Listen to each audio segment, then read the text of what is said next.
বুড়বাসায় থাকার পর বাড়ি এসে দেখি আমার ঘরটা কেমন যেন গরু ছাগলের গোয়াল ঘরের মতো অপরিষ্কার হয়ে আছে। তো আর দেরি করিনি, উঠেই ঘরটা গুছিয়ে ফেললাম। এই শোনো, আমি কিন্তু বিছানার চাদর উল্টো করে দিয়েছি, এটা নিয়ে কেউ মাথা ঘামাবে না। এটা আমার পছন্দ, আমার ভালো লাগে, তাই আমার ঘর বাড়ি গুছাতে বেশ ভালো লাগে। তোমাদের কেমন লাগে আমি জানি না, তবে আমার সংসারে কাজ করতে খুব ভালো লাগে। ঘর বাড়ি গুছানো, রান্না বান্নার কাজ আমার আগে ভালো লাগতো না, কিন্তু এখন আমি এটাকে খুব আনন্দ সহকারে করি। হ্যাঁ, মাজা একটু ব্যথা করে, কোমর ব্যথা করে, তারপরেও আমার বেশ আনন্দ লাগে। এই যে খাতা কাপড় গুছাতে গুছাতে কোন দিন আমার মাজার হাড় নড়ে যাবে, তারপরেও আমার ভালো লাগে।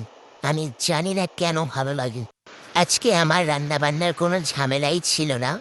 কালকে আমার শাশুড়ি আম্মা আমার জন্য মুরগি রান্না করে রেখে দিয়েছিল, সেটাকেই আজকে গরম করে দুপুরবেলা গরম ভাতের সঙ্গে খেয়ে নেব। তাই তো ঘর গুছিয়েছিলাম আজকে বেশ মজা করে।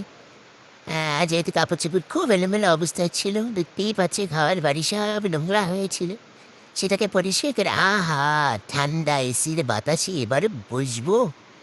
ঘরটাও দেখো কি পরিপাটি লাগছে। চাদর উল্টা বলে কেউ কিছু বলে না প্লিজ। এরপর দেখো আমি তোমাদের বাইরে নিয়ে যাব, দেখো কি বৃষ্টি হচ্ছে, আর দ্রুম দ্রুম করে মেঘ ডাকছিল। ওরে বাবা, আমি তো কিছুক্ষণ পর পর লাফিয়ে উঠছিলাম।